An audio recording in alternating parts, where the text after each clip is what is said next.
हैं, बहुत लोग आते हैं कि नहीं हमारे बारे में कुछ बता दीजिए, मैं अपने रास्ते में बदल जाऊंगा। कम से कम 50 से 100 आदमी को तो बता ही दिया कि देखो तुम पूर्व जन्म में यह था, अभी तुम्हारे यहाँ ये होने जाने रहा है। पब्लिकली मैं कह चुका कि आदमी फलाना यह होने जा रहा है, हत्या होने जा रहा है, मरने जा रहा है, ऐसे ऐसे मर जाएगा। पूर्व जन्म में ऐसा था, लेकिन वो बदलेगा नहीं। एक नहीं दर्जनों को मैं कह चुका हूं, तब से मैं यह कहना भी बंद कर दिया। बदल नहीं सकते हो, प्रारब्ध बड़ा गड़बड़ है। मैं अपना प्रैक्टिकल कह दिया। एक तुमको तो कोई हमारी बात कहना तो मानेगा नहीं, शास्त्र की बात, क्योंकि मैं ज्यादा खोल कर भी कहूं तो वो आदमी आकर लड़ने लगेगा, क्यों गुरुजी हमको बेइज्जत कर रहे हैं, लड़ने लगेगा ना, बेइज्जत कर रहे हैं। एक शास्त्र की बात कह दूं तो उसको तो लो मान लेगा। श्रीमद् भागवत की कथा होती है शुरू परीक्षित से, है ना। चलो मैं परीक्षित को छोड़ देता हूं, उनके लड़के जन्मेजय को ले लेता हूं। जन्मेजय कि यहां एक दिन वेद व्यास आ गए, और वेद व्यास जब आए, जन्मेजय जी उठकर दंड प्रणाम किए, अपने उच्च आसन पर बैठाए, पैर धोए, आरती किए, जो सोता है सम्मान वो किए। वेद व्यास पूछे, कहो जन्मेजय कैसे हो? कहा कि महाराज ठीक हूं, लेकिन मैं अपने पूर्वजों के मूर्खता पर बड़ा सोच रहा हूं। कहा कि सुने हमारे ही पूर्वज धर्मराज युधिष्ठिर है ना, दादा लगेंगे ना मेरे। हाँ, आप उनको भी देखे हैं, क्या वो नहीं जानते थे कि युद्ध में सब मारा जाएगा? और धर्मराज कहलाते थे। भीम इतने बड़े वीर थे, वो नहीं जानते थे कि अपने ही खानदान को उठाकर फेंक देते हैं, हाथी उड़ने लगती थी इस ग्रेविटेशनल फोर्स से बाहर जाकर के। अर्जुन भी दादा लगते थे, गांडी से मारते थे कि पानी निकल आता था, और इतने मूर्ख होंगे। और मूर्ख तो मूर्ख छोड़िए, जिसको आप लोग भगवान कृष्ण कहते हैं, वो तो मूर्ख का सीमा पार कर दिया। तो चलो मैं बता रहा हूं, तुम्हारा भविष्य बता रहा हूं, तुम उसको रोक देना। कहा कि हाँ बोलिए। बुला लिए अपने भाई, लिखो भाई, जो जो लिख रहे हैं लिखते चलो। वेद व्यास कहे कि देखो मैं देख रहा हूं, आज के 1 महीना के बाद ठीक 30वां दिन एक घोड़ा बेचने वाला व्यापारी आएगा और तुम्हारे राजमहल के सामने चिल्लाएगा कि यह घोड़ा आकाश से बात करता है, वायु से बात करता है, इस तरह का घोड़ा न देखा न खरीदा न सुना, लेकिन उस घोड़ा को खरीदना मत। कहा कि अच्छा, यदि खरीद भी लेना तो अपने अस्तबल में मत रखना, अस्तबल में भी रख लेना तो उस पर चढ़ना मत। यदि चढ़ भी जाना तो उसमें दक्षिण दिशा में मत जाना। कहा कि रोक दीजिए, फालतू बकवास मत कर दीजिए, एक ही बात हो गई, खरीदना नहीं, मामला खत्म हो गया। इतना मूर्ख समझे हैं मैं भीम हूं का कि कृष्ण हूं? जादव लोग अक्सर एक जादव को दूसरे को अपने के पीछे वाला को झूठा कहता है ना जी। जन्मेजय कहा कि अब रोक दीजिए, अपने प्रवचन रोक दीजिए, आगे मत बढ़ाइए, हो गया, मैं नहीं खरीदना, खत्म मामला। कहा कि सुन लो, पूरा सुन लो। कहा कि दक्षिण दिशा में जाना तो एक रोते हुई लड़की मिलेगी, उसे बात मत करना। कहा कि और? कहा कि यदि बात भी करना तो उसको अपने घोड़े पर मत चढ़ाना, यदि घोड़े पर चढ़ा भी लेना तो अपने महल में मत लाना, यदि महल में भी लाना तो अपने पटरानी मत बनाना। कहा कि बंद कीजिए बकवास, इतना मूर्ख समझ लिए हैं मुझे खोरा। कहा कि बिल्कुल मूर्ख समझ लिए हैं तुझे, मूर्खता में तुम्हारी थोड़ा कमी नहीं है, तुमको कृष्ण के समझने की सामर्थ्य नहीं है। उस कृष्ण को मैं नहीं समझ सका, तू समझ पाएगा? धर्मराज को समझने की तुम्हें सामर्थ्य नहीं है। एक छोटी सी बात मैं कह देता हूं, उसको समझ लो तब मैं मान लो। यदि पटरानी भी बना लेगा तो उसे कहने पर यज्ञ मत करना। एक यदि कर भी लेगा तो करने भी लगना तो जुवक पंडितों को मत बुलाना।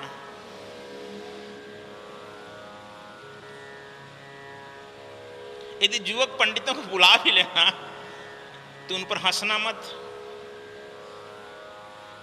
यदि हंस भी देगा तो ब्रह्म हत्या मत करना, तलवार से काटना मत उनका सिर। लेकिन इतना तू करेगा, ब्रह्म हत्या का दोष लगेगा, तुम्हारे पूरे शरीर में कुष्ठ हो जाएगा, मैं चला। कहा जाओ जाओ जाओ जाओ, इतना मूर्ख बना है हमको, जाओ। जन्मेजय अपने कुर्सी से उठा भी नहीं, वेद व्यास को बरविदाई भी नहीं दिया, 2 रुपया जाओ भाई जंगल जाना है। वेद व्यास जी चले गए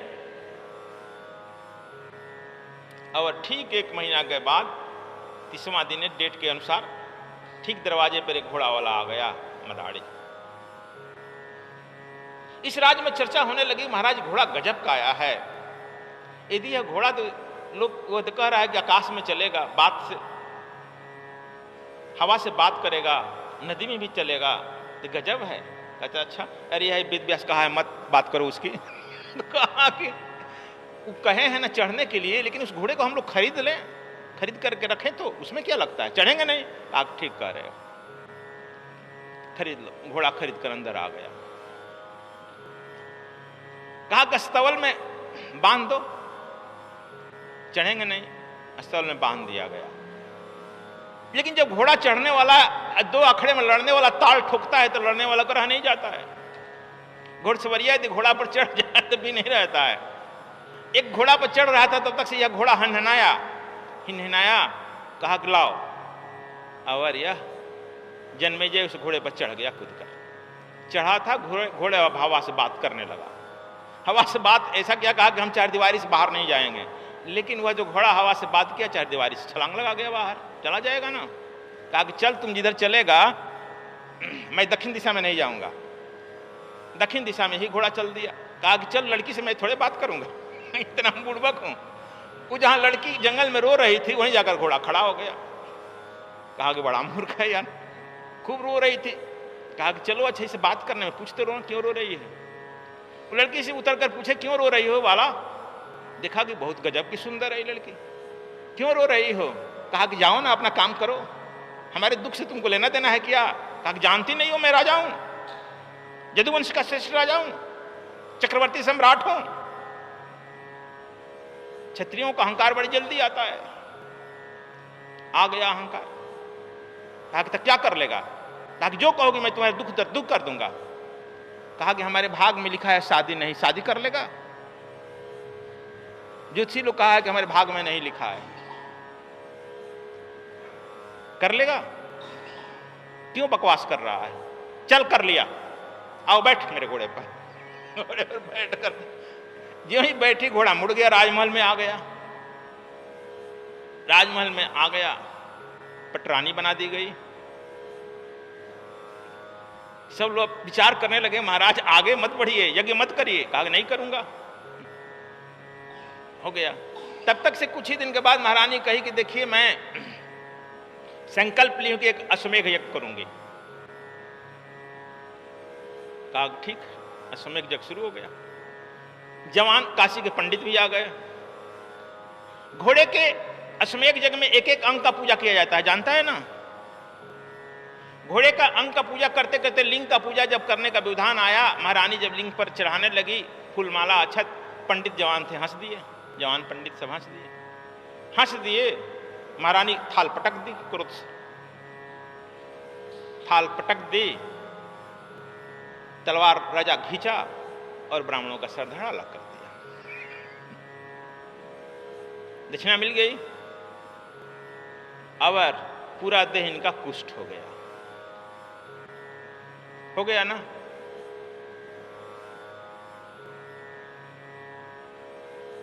अब जब पूरा देह कुष्ठ हुआ तो कुष्ठ कलंकित राजा को गद्दी पर नहीं बैठाया जाता है, अपंग राजा को गद्दी पर नहीं बैठाया जाता है, राजगद्दी से उतार दी गई। अब वेद व्यास याद पढ़ने लगे। जो पहले महारानियां थी, रानी थी इनकी पटरानी, वो सब कही कहाँ से नालायक लाया तुम, हमारा खानदान नाश की। ये भी रोने गाने लगे। रात में देखे तो न वह रानी है न घोड़ा है, दोनों गायब। माया महल गायब। माया महाठगनी हम जाने। तब पटरानी लोग जो थी रानियां कही कि भाई वेद व्यास को बुलाओ। वेद व्यास वहीं बद्रिका धाम में लोग गए। बद्रिका धाम में कहे कि महाराज ऐसे ऐसे हो गया। कहा हो गया, कहा इतना हम बता दिए कोई नहीं काट सका। इस बात को सच करने के लिए मैं भी कई आदमी को बताया, एक आदमी नहीं काट सका। एक दो आदमी की ताशा जी जानती है, साक्षी।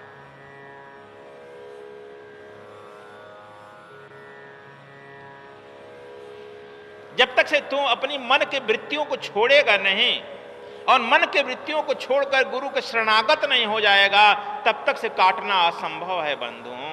तुम अपना भी सोचे और अपनी मन को सोच करके उस काम में लगाओ। सोचे सोच न हो भाई, जो सोचे लखबार।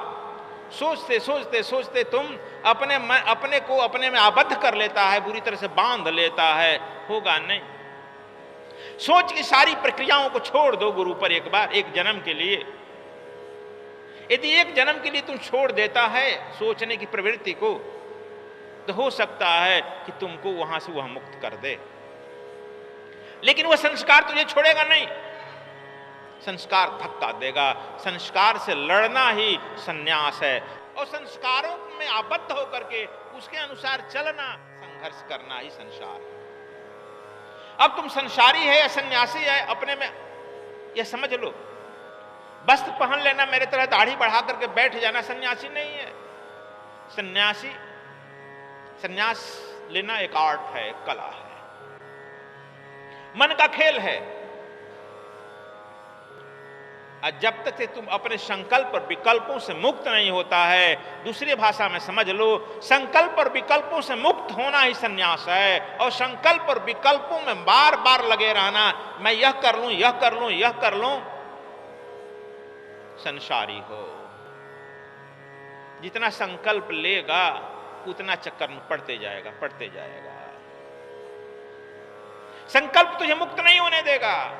चाहे यह संकल्प लेकर के तुम मर जाओ, तुमको 1000 जन्म लेना पड़े, लेकिन उन संकल्पों को तुझे पूरा ही करना पड़ेगा। तुम समझ गया कि नहीं इस जन्म में मर गए, पूरा हो गया, नहीं। तू जितना संकल्प लिया, तुम में जो है उस मेमोरी में, उस ब्लैक बॉक्स में बंद कर दिया गया, और उस सबको तुमको घूमना पड़ेगा, चाहे 1 जन्म लो या 1000 जन्म लो। तुम इस जन्म में भी जन्म लेकर फिर संकल्प लेने लगा कि मेरा यह उत्तरदायित्व होता है, यह कर्तव्य होता है, यह उत्तरदायित्व। जो असली उत्तरदायित्व होता है और कर्तव्य होता है उसको तो भूल गया ना, नकली उत्तरदायित्व और कर्तव्यों को पकड़ लिया।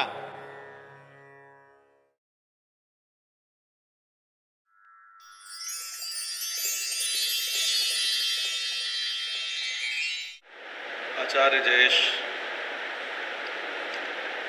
गुरुदेव स्वामी कृष्णानंद जी महाराज के साथ में एक दशक से अधिक समय से जुड़ा हुआ हूँ, और इनके सानिध्य में रहकर विभिन्न प्रकार की साधनाएं की हैं। इस बार की जो साधना की थी वो पहले की सभी साधनाओं से अलग थी। पहले दिवस की साधना में आज तक की जितनी भी भ्रांतियां बनी हुई हैं कि प्राण क्या है, प्राणायाम क्या है, श्वास लेना प्राणायाम है, ये सब दूर हो गई। प्राण का वास्तविक रूप क्या है, इसका दर्शन हुआ। दूसरे दिवस की साधना ये उससे भी अलग थी। इसमें वैश्वानर का जो एक संकल्पना है या परिकल्पना है, जो लोगों के मन में भ्रांतियां हैं कि वैश्वानर क्या है, ये ब्रह्मांड है, या विश्व है, यह नर के रूप में है।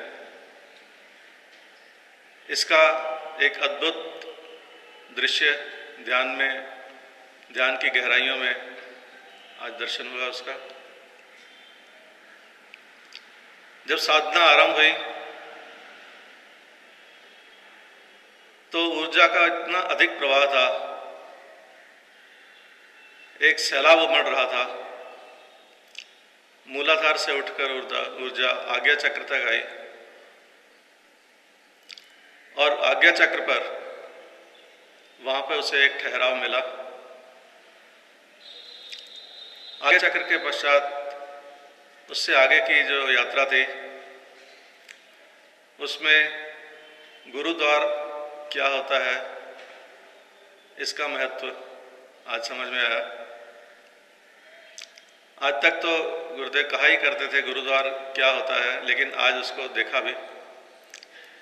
गुरुद्वार से निकलने के पश्चात ऊर्जा सब तरफ संपूर्ण ब्रह्मांड में और अनेक ब्रह्मांडों में फैल गई। ब्रह्मांड केवल एक ही नहीं है, अलग ब्रह्मांड है, कई ब्रह्मांड है, लेकिन ऊर्जा का जो रूप था वो केवल भिन्न था।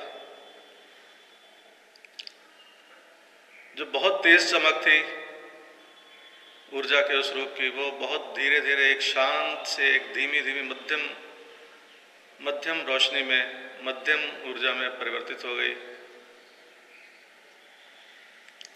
उस समय ऐसा लग रहा था जैसे ना दिन हो न रात हो, लेकिन फिर भी प्रकाश पूरी तरह से है।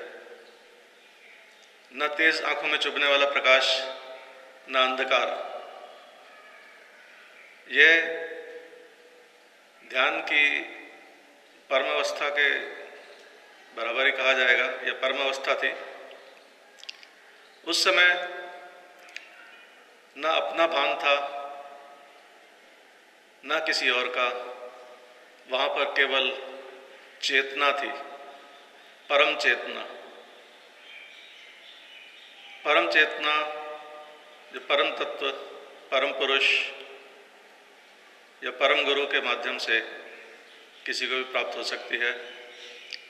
न वहाँ पर अहम था, न अस्मि था, न अहम ब्रह्मास्मि था, केवल ब्रह्म था। और इस तरह के जो अनुभव होते हैं वह किसी भी साधक को जो साधनाएं कर रहा है उसके लिए एक मार्गदर्शन का कार्य करते हैं। और मैं अपने आप को भाग्यशाली समझता हूँ कि मैं सद्गुरु स्वयं स्वामी कृष्णानंद जी महाराज के साथ में जुड़ा। उनके माध्यम से ब्रह्म का वास्तविक रूप पहचाना। इसके लिए उन्हें कोटि कोटि नमन। स्वामी कृष्णानंद जी महाराज द्वारा अन्वेषित दिव्य गुप्त विज्ञान सीखने के लिए और स्वर योग साधना शिविर में सम्मिलित होने के लिए आप संपर्क कर सकते हैं। सद्गुरुधाम आश्रम मुख्यालय H243 कुंवर सिंह नगर, नीलोठी मोड़, नांगलोई, दिल्ली 110041। संपर्क सूत्र 011-283-61513, 09868886830, 09872999766।